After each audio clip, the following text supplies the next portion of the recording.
नमस्कार। आज के पाठ के अंतर्गत हम लोग अलंकार सिद्धांत की चर्चा करेंगे। अलंकारों के विषय में यूँ तो हम सभी जानते हैं, कविता को जो सुसज्जित करते हैं उन्हें कहा जाता है अलंकार। लेकिन भारतीय काव्यशास्त्र में अलंकार सिद्धांत या अलंकार संप्रदाय एक बहुत महत्वपूर्ण संप्रदाय रहा है। ईसा की 6ठी शती से लेकर 9वीं शती के बीच अलंकार सिद्धांत अथवा अलंकार संप्रदाय का बोलबाला था। इस पाठ के अंतर्गत हम लोग कुछ विशेष बिंदुओं पर चर्चा करेंगे। पहला, अलंकार शब्द है क्या और उसका अर्थ क्या है। दूसरा बिंदु, अलंकारवादी आचार्य कौन कौन से रहे और ये जो परंपरा है ये कहाँ से शुरू हुई और कहाँ तक चली। तीसरा, आपको जैसे मालूम होगा कि हर सिद्धांत या हर संप्रदाय का एक समय होता है और उसके बाद वो संप्रदाय अपने आप धीमे धीमे उसका बोलबाला कम होने लगता है। तो अलंकार सिद्धांत का खंडन कब से शुरू हुआ और इसका मान्य स्वरूप क्या रहा, इसके बाद हम लोग देखेंगे कि अलंकार के साथ साथ अन्य आचार्यों ने जो अपने अपने सिद्धांत प्रस्थापित किए, उन सिद्धांतों के अंतर्गत उन किन किन काव्य तत्वों को रखा अथवा अलंकार के साथ रीति, गुण, वक्रोक्ति, ध्वनि, इन सब जो काव्य के अनिवार्य तत्व माने गए उनका क्या स्थान रहा। तो आज का पाठ हम लोग शुरू करते हैं। सबसे पहले जो समझने की बात है वो ये है कि अलंकार शब्द की उत्पत्ति या अलंकार शब्द कहाँ से आया है। जैसा कि आप लोग जानते हैं कि अलंकार शब्द अलम, क्री और घन, इन 3 शब्दों के योग से बना है और अलंकार की जो व्युत्पत्ति है वो 2 तरह से मानी जाती है।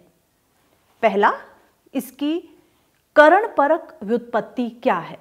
करणपरक अर्थात अलंकार शब्द किस तरह से करने के अर्थ में या अलंकृत करने के अर्थ में प्रयुक्त होता है। अलंकार शब्द का सामान्य सा अर्थ है आभूषण, किंतु कारण होने के अलावा इसका विशेष एक रूढ़िगत अर्थ भी है। ये सिर्फ गहना ही नहीं है, लेकिन इसका एक खास अर्थ है। क्री धातु, क्री धातु किस अर्थ में प्रयुक्त होती है? करने के अर्थ में, जिसके द्वारा विभूषित किया जाता है उसे क्या कहते हैं? अलंकार कहते हैं, अर्थात जो सजाते हैं। करणपरक व्युत्पत्ति जो है उसके जो एक परिभाषा अक्सर दी जाती रही है, अलंक्रियते अनेन इति ही अलंकारः, अर्थात जो अलंकृत करते हैं वो अलंकार है। एक अन्य परिभाषा है इसकी, अलम करोति इति अलंकारः, अर्थात जिनके द्वारा अलंकृत किया जाता है वो जो अलंकृत करता है वो अलंकार कहलाता है। इसमें तृतीया विभक्ति अथवा जिसे कहना चाहिए करण कारक का प्रयोग हुआ है। करण का अर्थ क्या होता है? जहाँ पर अलंकार करता है वो साधन है, वो सजाता है। इसीलिए काव्य की सज्जा के साधनों को अलंकार कहा जाता है। इस तरह अलंकार के हम 2 अर्थ देखते हैं, जो सुशोभित करते हैं अर्थात कर्ता, या जिससे सुशोभित हुआ जाता है साधन। तो भारतीय काव्यशास्त्र में हम देख रहे हैं कि अलंकार कर्ता भी है और अलंकार क्या है? माध्यम है काव्य को सजाने का। लेकिन एक दूसरे परिप्रेक्ष्य में अलंकृति अलंकारः, अर्थात शोभा या सौंदर्य को ही अलंकार कह दिया गया। इसका कारण कि अलंकारों के प्रयोग से नहीं, लेकिन किसी भी काव्य के तत्व से ये शोभा ग्रहण की जा सकती है। यूँ स्थूल रूप से कहा जाता है कि दोष के त्याग से और गुण तथा अलंकार के ग्रहण के द्वारा काव्य में सौंदर्य की उत्पत्ति होती है। और यहाँ पर जो अलंकार है वो साधन ना होकर हम देख रहे हैं साध्य ही हो गए। साधन क्या होता है? कहीं तक पहुँचने का मार्ग, और साध्य जिनको साधा जाए। तो एक समय ऐसा भी था जब अलंकार ही साध्य हो गए थे। अलंकारों की अगर हम परंपरा की ओर जाएं तो हम ये देखते हैं कि ऋग्वेद से लेकर आगे तक अलंकारों की परंपरा शुरू हो जाती है। दूसरी शती में आचार्य भरत मुनि ने नाट्य शास्त्र की रचना की थी, और उससे भी पहले यास्क ने निरुक्त में और शौनक ऋषि ने अपने ग्रंथ में अलंकारों की चर्चा की थी या अलंकारों की बात की थी। भरत मुनि के नाट्य शास्त्र में भी हमें अलंकार दिखाई देते हैं, लेकिन वो सिर्फ 4 अलंकारों की बात करते हैं: उपमा, दीपक, रूपक और यमक। और हम ये देखते हैं कि बाद में जाकर के अलंकारों के अनेक भेद उपभेद स्थापित होते चले गए, और 100 से भी अधिक अलंकार गिनवाए गए। बल्कि एक समय ऐसा था जब अलंकारों की संख्या 300 से अधिक हमें नजर आ रही थी, लेकिन इन्हें नियंत्रित करने का भी प्रयत्न किया गया और अलंकारों को एक तरह से बहुत से अलंकारों के भेद उपभेद को कम करके उन्हें सीमित करने का भी प्रयत्न किया गया। अब हम बात करते हैं अलंकारवादी आचार्य। कौन कौन से आचार्य हैं जो अलंकारवादी कहलाते हैं? सबसे पहले हम ये देखते हैं कि अलंकार सिद्धांत के प्रवर्तक आचार्य कौन हैं? वो हैं भामह। भामह का समय है 6ठी शती ईस्वी का, और इन्होंने अनेकानेक अलंकारों की चर्चा की। उनका प्रसिद्ध ग्रंथ है काव्यालंकार। काव्यालंकार में भामह ने अलंकारों का विस्तृत विवेचन किया और उन पर महत्वपूर्ण चिंतन किया, और अलंकारों को काव्य का एक अनिवार्य तत्व घोषित किया। काव्य की आत्मा घोषित किया उन्होंने अलंकारों को। आप देखेंगे कि हम लोगों के यहाँ काव्यशास्त्र के अंतर्गत अनेकानेक संप्रदाय चले या अनेकानेक सिद्धांतों का प्रतिस्थापन किया गया। ये भी एक बड़ी महत्वपूर्ण बात है कि जिस किसी आचार्य ने या जिसने भी अपने उस सिद्धांत को चलाया, उसने उसे काव्य का बड़ा महत्वपूर्ण अंग घोषित किया और उसे ही काव्य की आत्मा माना। जैसे अगले पाठ में हम लोग ये देखेंगे, रीति सिद्धांत के अंतर्गत वामन रीति को काव्य की आत्मा कहते हैं, और ये कहते हैं कि रीतिरात्मा काव्यस्य। ये बात की बात है। लेकिन भामह ने काव्यालंकार में अलंकारों को प्रस्थापित किया, उनके भेद उपभेद की बात की, और ये कहा कि काव्य ही क्या है? काव्य की आत्मा है। और काव्य को जो है क्या घोषित किया? ये घोषित किया कि अलंकार जो है वही काव्य के मूल में है।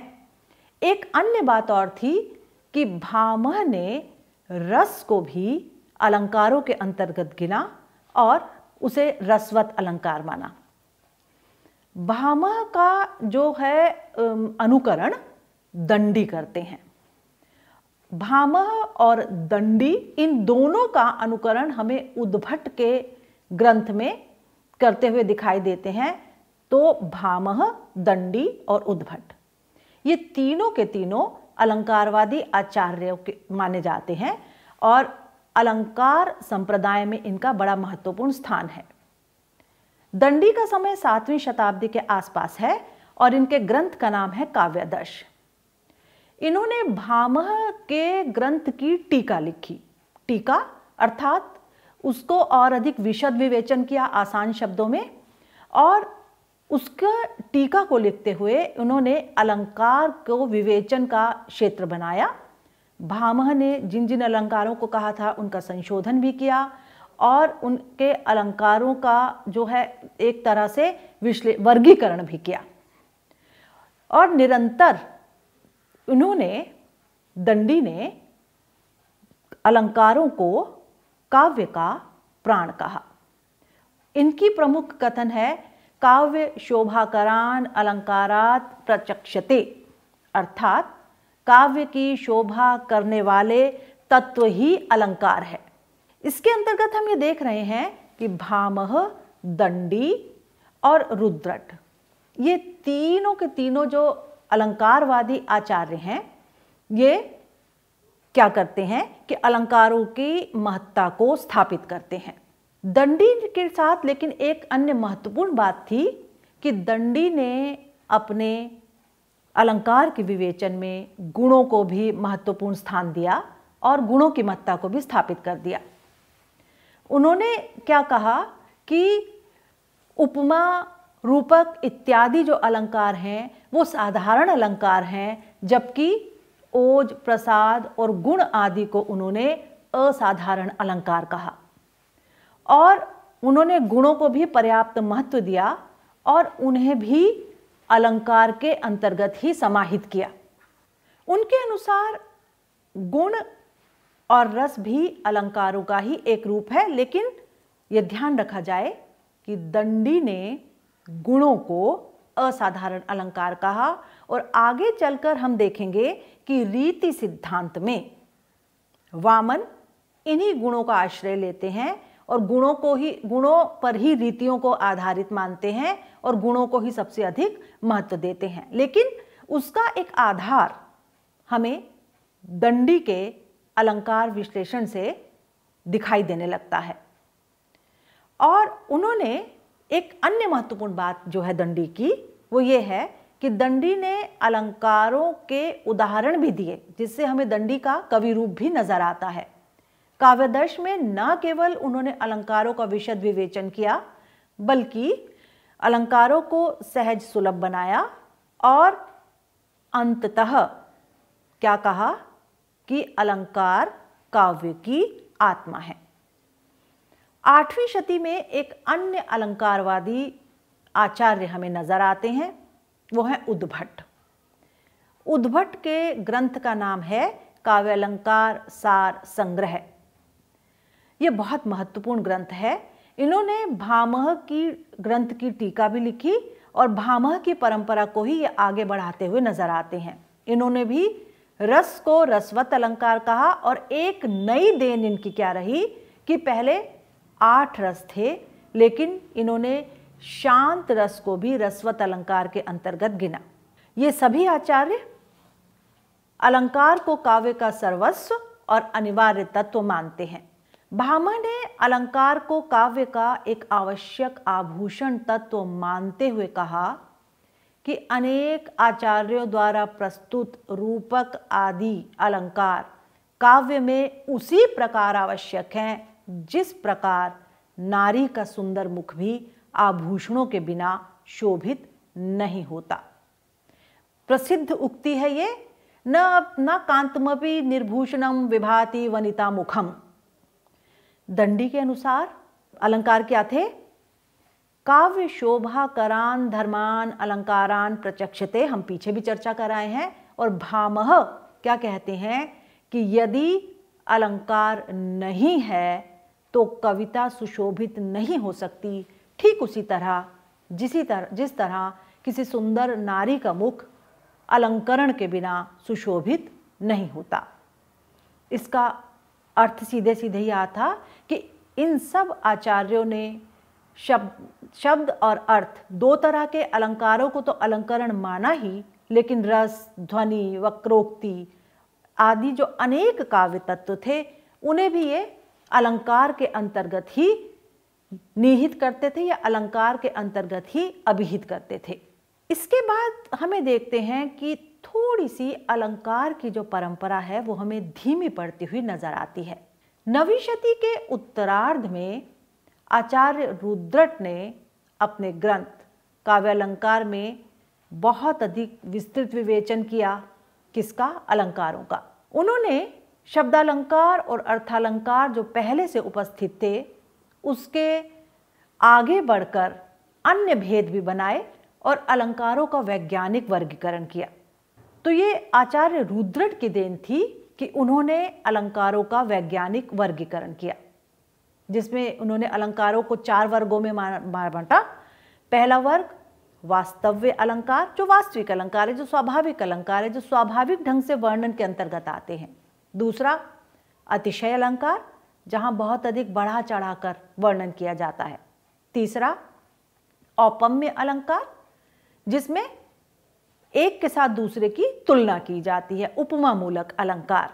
और चौथा श्लेष अलंकार, जहां पर एक से अधिक अर्थ या एक शब्द में अधिक जो अर्थ हैं वो निहित रहते हैं। इन 4 वर्गों में रुद्रट ने अलंकारों को बांटा और इस विवेचन को और अधिक आगे बढ़ाया। लेकिन रुद्रट ने क्या किया कि रसवत अलंकार को अस्वीकार किया और रस की स्वतंत्र महत्ता को भी नकारा नहीं, और यह बताया कि काव्य और शास्त्र अलग जो हैं, 2 अलग अलग अनुशासन हैं। काव्य शास्त्र के अंतर्गत अलंकारों का विवेचन या अन्य विवेचन आते हैं, लेकिन काव्य शास्त्र में रस नहीं है। रस किसमें है? वो काव्य में है। काव्य में रस होता है लेकिन काव्य शास्त्र में नहीं। तो ये बड़ा महत्वपूर्ण भेद उन्होंने बताया कि काव्य शास्त्र काव्य को करने की रीति बताता है, या काव्य किस तरह से रचा जाए, या काव्य में क्या क्या अनिवार्य तत्व होने चाहिए ये बताता है, लेकिन काव्य के में रस निहित होता है। उन्होंने रस की एक स्वतंत्र सत्ता या स्वतंत्र महत्ता स्वीकार की। निष्कर्ष रूप में हम क्या देख रहे हैं कि अलंकारवादियों के मत में अलंकार व्यापक अर्थ का बोधक है और अलंकार के अंतर्गत वे सभी तत्व समाहित हो जाते हैं जिनकी वजह से या जिनके कारण काव्य को काव्य कहा जाता है। इसके अलावा वो ये कहते हैं कि अलंकार जो है वो सभी प्रकार के सौंदर्य मूलक साधक हैं, अर्थात काव्य में जो भी सौंदर्य आता है वो केवल अलंकारों की वजह से ही आता है। इस दृष्टि से रस, ध्वनि, गुण, प्रबंध काव्य या फिर दृश्य विधान, ये सभी अलंकार के अंतर्गत अभिहित हो जाते हैं, अलंकार के अंतर्गत आ जाते हैं। और दूसरी चीज जो हम देखते हैं कि अलंकार को इन्होंने काव्य का अनिवार्य साधन माना। परवर्ती दूसरी शब्दावली में अगर हम लोग कहें तो कह सकते हैं कि अलंकारवादी आचार्यों को यह स्वीकृत था कि अलंकार काव्य की आत्मा है, यद्यपि उन्होंने आत्मा शब्द का कहीं भी प्रयोग नहीं किया और इस अर्थ में वो अलंकारों को नहीं कहते हैं। ये समय अलंकारों का स्वर्णिम काल है। आचार्य ये कहते हैं कि काव्य में अलंकार अनिवार्यतः होने ही चाहिए।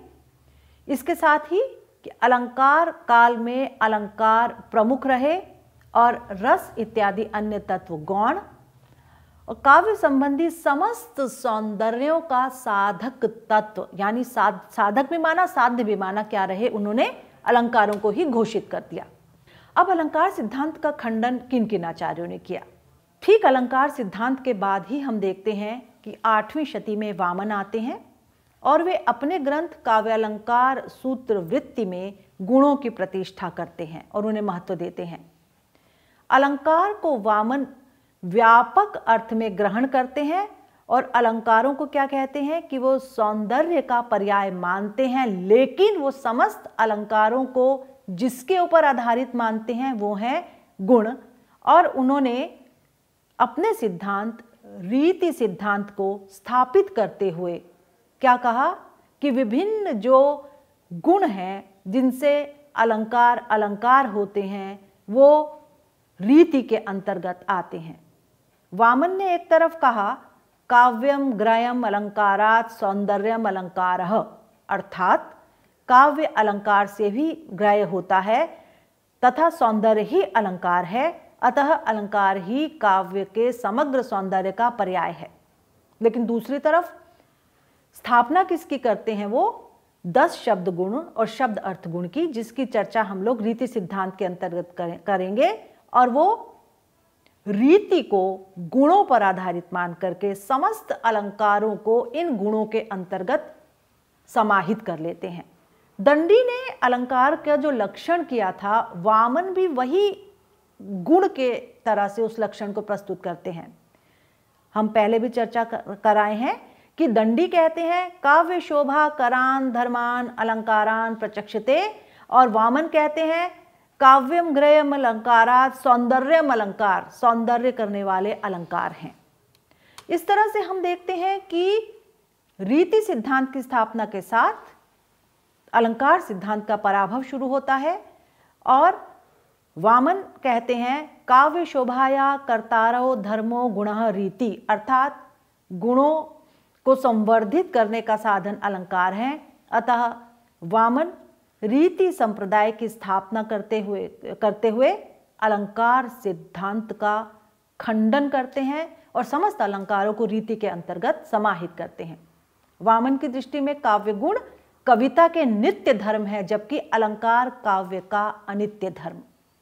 और अलंकार काव्य गुणों के संवर्धन करते हैं। वामन ने क्या किया कि रस को भी गुणों के अंतर्गत समाहित कर लिया। इसके बाद हम देखते हैं कि अलंकार संप्रदाय जो है उसका धीरे धीरे पराभव शुरू होता है और रस और ध्वनि के स्थापना का समय आरंभ होता है।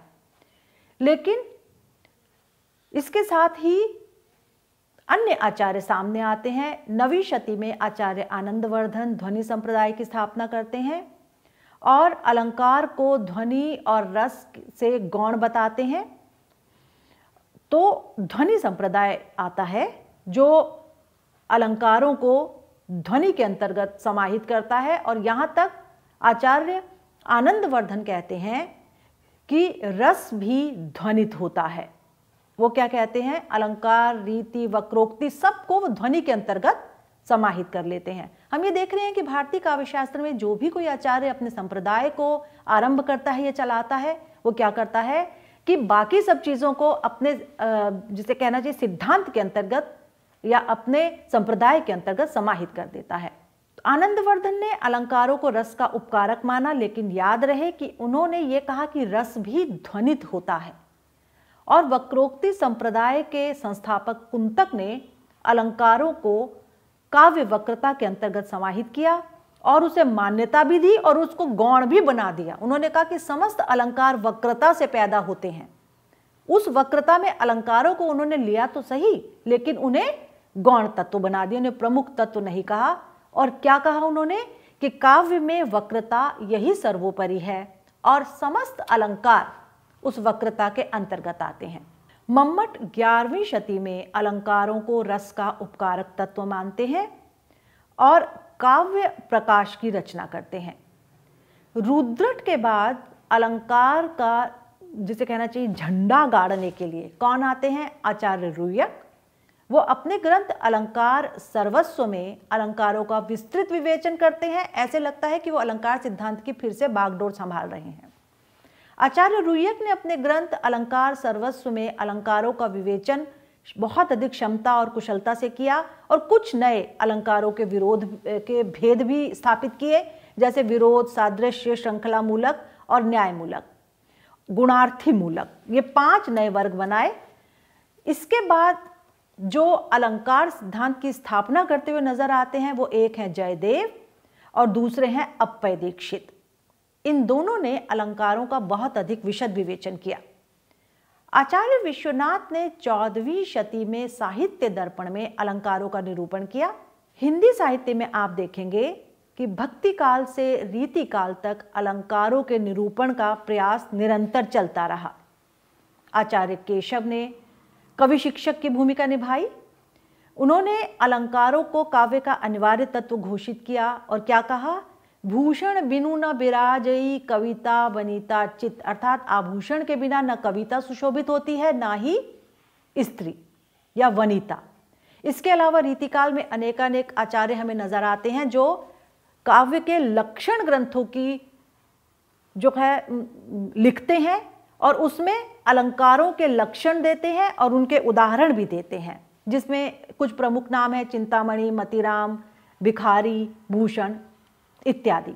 अलंकारों के विस्तृत विवेचन की एक लंबी परंपरा हमें देखते हैं, लेकिन अलंकार उस तरह से फिर से स्थापित नहीं होते जैसे अलंकार संप्रदाय के आचार्यों ने उन्हें स्थापित करने का प्रयत्न किया था। मध्यकालीन कवियों ने क्या किया कि ब्रज भाषा के 100 से भी अधिक अलंकार विषयक ग्रंथों की रचना की, लेकिन अधिकांश ग्रंथ इसमें क्या है कि संस्कृत के जो ग्रंथ थे उन्हीं का उल्था है। आधुनिक काल में भी अलंकारों को विवेचन किया गया। आधुनिक काल में आप जानते हैं कि गद्य प्रमुख विधा रही, तो गद्य के माध्यम से इन अलंकारों के विवेचन का प्रयत्न किया गया। आप देखेंगे कि कविराज मुरारी दीन, कन्हैयालाल पौद्दार इत्यादि अनेक लोग थे जिन्होंने अलंकारों पर ग्रंथ लिखे, लेकिन इन्होंने मध्यकालीन या रीतिकालीन ग्रंथों को आधार नहीं बनाया। इन्होंने सीधे संस्कृत ग्रंथों से सामग्री ली अपने ग्रंथों का विवेचन करने के लिए। आचार्य शुक्ल भी अलंकार की चर्चा करते हैं और वो कहते हैं कि भावों का उत्कर्ष करने वाले और वस्तुओं के रूप, गुण, क्रिया आदि का अधिक तीव्र अनुभूत कराने में यदा कदा, याद रखें अलंकारों की स्थापना उस रूप में नहीं है, वो कहते हैं यदा कदा सहायक होने वाली युक्ति ही अलंकार है। कविवर पंत भी अलंकार की चर्चा करते हैं। वो कहते हैं कि अलंकार वाणी की सजावट करने वाले, भाव को अभिव्यक्ति के विशेष द्वार और भाषा की पूर्णता के आवश्यक उपादान है। निष्कर्ष रूप में हम ये देखते हैं कि अलंकार संप्रदाय में अलंकारों को बहुत अधिक महत्व दिया, लेकिन अलंकार कविता के आभूषण या गहना ही रहे। वो काव्य की आत्मा उस तरह से नहीं बन पाए जिस तरह से रस। अलंकार अनिवार्यतः शरीर का अंग नहीं है। अलंकार धारण किए जाने वाले हैं। अलंकार बाहरी शोभा करने वाले तत्व हैं। काव्य में भी अलंकार मूल विषय वस्तु के अंग नहीं है, बल्कि उसकी शैली से संबद्ध है। काव्य में अलंकार बाहरी तत्व हैं जो धारण किए जाने वाले हैं, और अलंकारों को कथन की एक विशिष्ट शैली या विशिष्ट प्रकार कहा जा सकता है।